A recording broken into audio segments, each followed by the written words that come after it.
일본이 엔화 가치가 하락이 저는 이것이 단순한 게 아니고, 그래서 일본의 자동차가 전 세계 수출 1위인데요. 그래서 이거를 2천만 대 이상 팔고 있는데 이걸 중국차가 잠식하고 있고, 그것이 앞으로 방향성이란 말이에요. 그래서 지금 엔화 약세가 미국이 엔화를 산다 할지라도 한계는 뚜렷하다. 그리고 일본은 미국이라든지 이렇게 전 세계 엄청난 이렇게 미국채라든지 투자를 하고 있는데, 이 부분을 미국이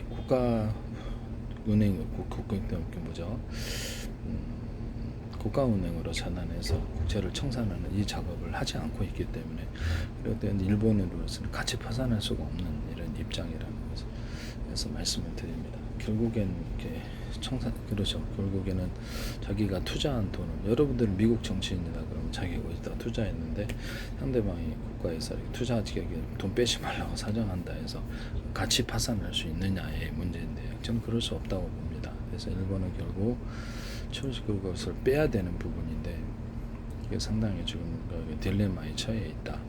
그리고 금리 인상에 해도 일본 엔화 약세는 조금 막기가 장기적으로 봤을 때는, 단기적으로 몰라도 어려울 것이다.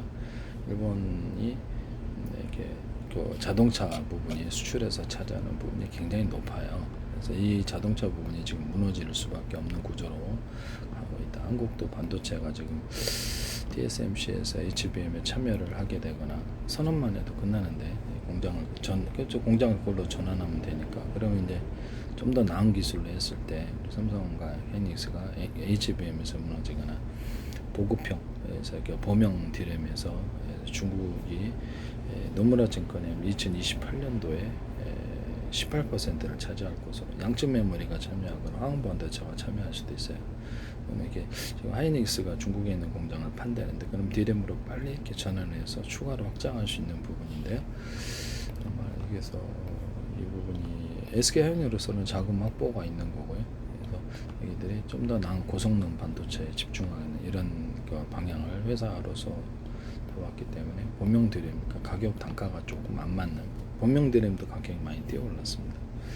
이런 부분을 여기서 거기서부터 이탈을 하고 좀 더 높은 수준의 반도체를 갖다 집중하겠다, 이런 건지도 모르겠어요. HBM을 넘어선 제 기술이 일단 무단으로 쓰여졌을 때는 제게 도둑질 강도질을 제품에 표시를 하는 건데, 전 세계에서 무단으로 다 동일하게 하고, 전 세계 제 기술은 적어도 50개국 이상이 자기네들이 설계 인력만 가지고 외국에서 들어오든지 설계는 갖고, 아니면 디자인하우스를 맡겨서 위탁 생산이라는, 엔비디아도 위탁 생산하고 있기 때문에 이런 방법으로 곧바로 반도체를 출범할 수가 있습니다. 그래서 제 방법은 레이저로 대중소해가지고 이렇게 고랑을 딱 파가지고 금속 배선을 하고 칙칙 거기다가 전기선을 이렇게 100개 묶어도 전염이 안 돼. 그래서 전기선처럼 절연을 안쪽과 바깥쪽 해가지고 다시 덮고 이렇게 층층층 이렇게 쌓는 이런 방식이기 때문에, 도장 조각하듯이 레이저로 조각하듯이 딱 이렇게 레이저 줄기를 대중소로 해서 각각 딱 조각을 해버립니다.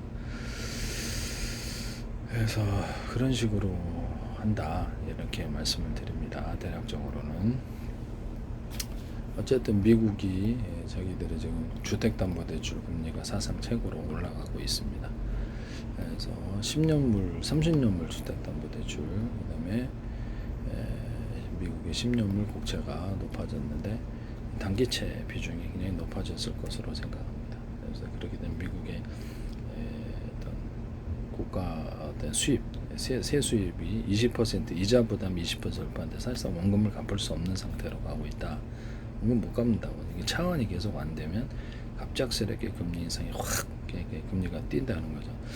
연준이 이렇게 기준금리를 그대로 유지한다 할지라도 시장금리가 확 뛰게 되는, 왜냐하면 수요 자체가 없기 때문에 장기채에 대해서 수요가 굉장히 줄어들고 있고, 단기채 위주로 가게 되면 이게 세 부담이 더, 전부터 기존에 저금리 때 발행했던 거를 다시 차환을 해서 단기채로 해줘야 되고요. 이게 저금리, 그렇죠. 장기채를 수요가 없으니까 금리가 확 떼어버릴 수 있는 이런 부분인데요. 그렇게 되면 세부담이 더 커질 걸로, 전체 세금 수입에서 이자 부담이 사실상 갚을 수 없는 상태로 간다, 저는 그렇게 보입니다. 그래서 미국에서 어떻게 가계 경제가 좋다라고 말을 할지라도 이것은 이게 사실이기 때문에 전 세계 중앙은행이 미 달러화에 대해서 이게 최악의 사태, 이게 금융위기를 대비를 하고 달러의 비중을 국채의 비중 22%로 낮추고 더 낮출 수도 있어요. 예전엔 40%였답니다. 그래서 금이 27%로 이게 대비할 수 있는 그리고 이제 아시아 통화가 출범할 수 있는 이런 분위기가 있어서 저게 돈을 그쪽으로 빼려고 할 거라고 생각합니다. 그렇게 된 미국에 대해서 저는 금융 파국을 개인적인 예측으로는 금융 파국을 예상하고 있습니다. 아무런 조치를 취하지 않고 있다라는 이게 얘기를 해도 아무런 조치를 취하지 않고 있다. 그래서 뭔 배짱인지는 모르겠다. 그래서 이렇게 말씀을 드립니다. 그래서 국가의 빚이 너무 많이 국채가 발행이 되고 있고 기업으로 얘기하자면 채권이 엄청나게 많이 발행되고 있어. 기관 투자가들이 안 사는 상황. 이게 전 세계 중앙은행에 대해 안 사고 이거를 비중을 축소하고 있는 상황. 개인들이 이것을 투자를 단기채 위주로 이렇게 사는 부분인데 이것조차도 금리가 높아지게 되면 채권 가격이 폭락으로 인해서 그래서 미국 은행들이 이렇게 이랬던 전 세계 중앙은행들이 자기들이 갖고 있는 채권 가격이 그 이상 자기들이 원하는 이상의 것을 폭락을 하게 되면 내던진다는 거죠. 장기채부터 던질 거라고 생각합니다. 그렇게 되면 금리 폭등이 예상되고 뱅크런 미국 은행에서 사상 최대로 지금 미국 국채를 보유하고 있어요. 이것을 돈을 빼는 현상이에요. 이놈이 그것이 팔았을 때 장부로 이렇게 그렇죠. 손실이 현실화되면 그래서 제가 연준에게 해서 빨리 유동성을 공급하고 국채를 흡수해라. 단금 금리를 낮춰라. 그러나 이것은 묘봉책이지 근본적인 해결책이 못 됩니다. 미국의 국가 통화로 전환해서 빨리 미국의 의결을 통해서 빚을 소각을 시키고 전 세계 달러를 찍어서 키보드로 찍으면 전 세계 다 사버리면 된다. 그것을 미국의 정부 자산으로 해서 미국 정부의 자산이 전 세계에 걸쳐서 있도록 그렇게 해주고 거기서 이자 수입이라든지 자산 가격이 폭등이 전에 예상되거든요. 그래서 미국 정부에 그것을 밑달러를 담보를 해줘야 된다는 거죠. 정부의 재산이 엄청 많으니까 그런 식으로 가야 된다. 특수 목적 회사를 해서 물가를 국내적으로 낮추고 알래스카 물류 투고 해서 그렇게 해서 고속관광열차까지 타서 남미까지 다 포함해서 거대한 통화 블록을 만들고 영국의 영연방 쪽을 흡수를 해야 된다라고 말씀드리는데요. 달러 이렇게 통해서 영연방 그다음 제 기술을 사서 동맹 영국이라든지 한국이라든지 일본이라든지 여러 나라에 나눠줘서 기술로서 그들의 기업을 통제를 해야 되는 상황이다라고 말씀을 드립니다. 제 기술을 도둑질, 강도질을 통해서는 권리를 행사할 수 없을 것이다. 그것은 저는 자선 사업가가 아니에요. 몇 가지 기술들을 제가 공개를 할 거는 다 합니다만 자선 사업가는 아니다. 영리 목적의 기술 판매자이기 때문에 그런 것을 저한테 강요하시면 안 됩니다. 그래서 그것은 자칫하면 공개 기술로 전환될 수 있는 신호라는 것을 말씀을 드립니다. 그래서 이런 부분이 되게 위험한 상황으로 갈 수도 있지 않느냐라는 생각. 개인적으로는 저는 그렇게 생각한다. 그래서 일본이 지금 금리 인상을 해도 엔저를 단기적으로는 몰라도 장기적으로 막기가 힘들 것이다. 그래서 돈이 일본에서 빠져나가는 이런 부분인데요.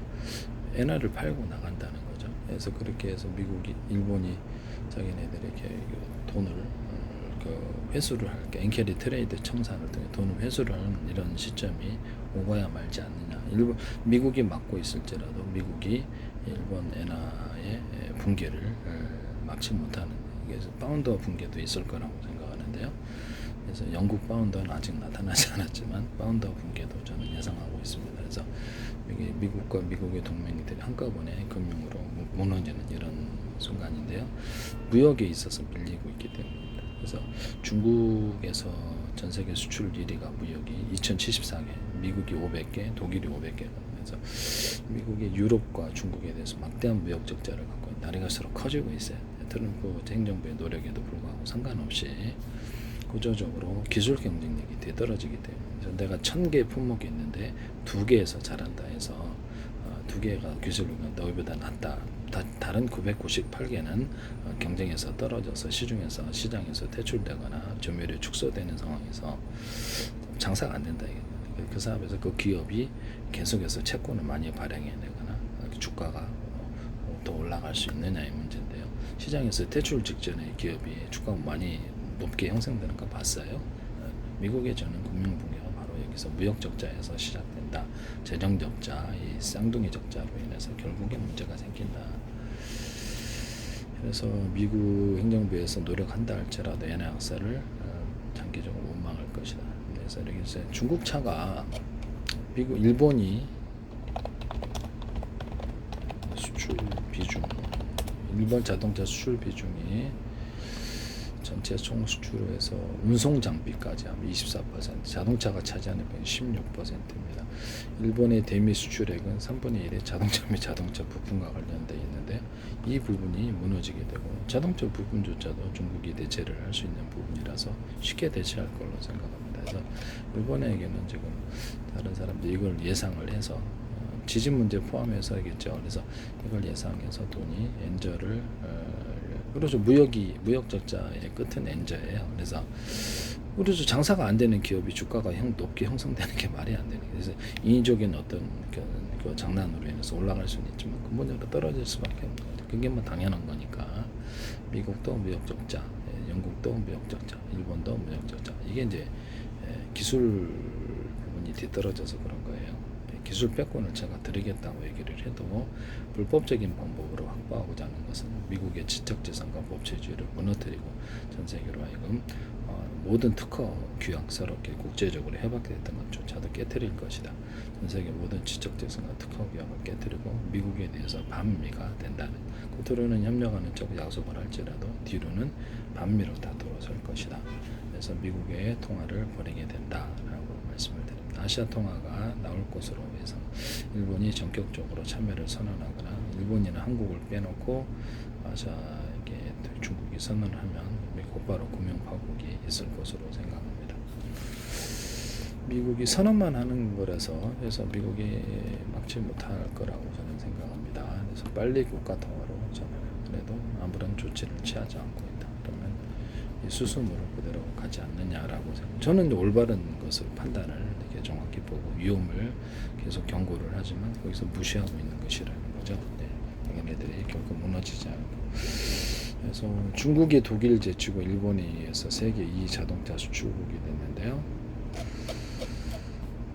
전 세계 자국 내수 시장까지 하면 가장 전 세계 1위입니다. 중국의 생산량이. 중국의 자동차 수출량 그래서 2025년도에 비해서도 폭증을 하고 있어요. 그래서 내연기관차 전기 둘 양부분에서 다. 그래서 지금 사상 처음으로 올해 상반기에만 531만 대를 팔았다 하니까 그래서 한 1000만 대를 넘어설 것 같습니다. 그러면은 일본의 절반 이상이거든요. 그럼 일본이나 우리 한국 현대차, 기아차를 현대기아차가 좀 특히 현대차는 저기서 유럽에서 좀 미리 낮춰주고 있는 상황이다. 기아차가 방어를 하고 있지만 결국엔 피해자가 현대기아차가 될 수 있다라고 저는 생각이 드는데 가격대 때문에 가격을 낮게 들어오기 때문에 그래서 그러면 토요타도 아무리 품질이 좋아도 내연기관차 중심으로 이제 전기차는 대비를 못 하고 있어요. 이렇게 됐을 때 자기네 수출이 무너져서 엔화 약세는 바로 이 미국 일본의 무역이 무너지는데 기반한다. 그럼 우리나라도 장기적으로는 원화 약세가 저는 예상된다. 지금 반도체로 착시 현상이 일어나는데 반도체 비중이 너무 커졌고 나머지 무역은 별게 없다라는 거죠. 그래서 이 부분에 대해서 말씀을 드렸는데 그래서 에너지를 그래서 석유가스 에너지 부분을 우리가 자체로 인공 석유라든지 원자력 전지라든지 이렇게 제방식 이렇게 우라늄이라든지 이런 각종 이렇게 염산이나 황산을 넣어주면은 이게 발열을 하는 이런 금속들 그래서 알루미늄, 철, 뭐 아연, 그다음에 칼슘, 칼륨, 마그네슘, 뭐 이런 거 등등 그래서 이런 등등 이렇게 그걸 해가지고 원자력 전지로 이걸 들어가가지고 수소도 생산하고 우라늄에다가 이렇게 황산 염산을 발행해갖고 수소도 생산한다라고 말씀을 드렸는데 수소 생산하고 토륨에다가도 그렇게 할 수도 있다. 우라늄을 가루로 들어가면 25도씨에서 발열이 일어나는데 이것을 약간 덩어려지게 해서 이렇게 가열을 해서 열전 소자를 이용해가지고 플루톤 238처럼 이거를 대신해서 하자. 그래서 토륨도 결합시키거나 플루토늄을 살짝 넣어주거나 아니면 우라늄 단독, 우라늄에다가 이렇게 다른 금속, 이렇게 광산과 염산을 넣은 금속을 발생하는 열을 발생하는 것을 같이 넣어줄 수도 있어요. 네네네. 그래서 그 수소도 일단 생산하고 그다음에 전기도 생산하는 이런 구조. 우라늄이나 토륨 이런 걸로 원자력 전지를 만들어서 수천만 개, 수십조 개 전기를 생산한다. 아니면 그 금속으로 이렇게 염산이나 황산 이렇게 산 종류를 넣어주면은 발열을 하는 이런 금속들을 배치해서 수소를 생산하고 그래서 열전 소재를 통해서 전기를 생산한다. 수천만 개, 수십조 개 이런 아이디어 개념 자체를 쓰시는 것만은 뭐 금속의 종류에 상관없이 제 기술이라는 것을 말씀을 드립니다. 제가 보기엔 지금 시간이 미국이 매우 촉박하게 될 것이다. 시간이 없는데도 미국 정치권이 아무런 조치를 취하지 않고 해서 저도 되게 황당하다는 생각이 드는데, 그럼 일부러 미국의 금융 파국을 만드는 꼴이 되는데요. 일부러 트럼프 행정부의 책임으로 저는 돌아갈 것으로, 트럼프 행정부와 저기 미국 공화당 민주당 의원들의 책임으로 미국이 만약에 금융 파산이 일어난다면, 경고했는데도 불구하고 자신들이 위험으로 들어가고 있다고 얘기했는데도 불구하고 아무런 조치를 취하지 않는다면 그들 자신들이 책임져야 될 것으로 저는 생각합니다.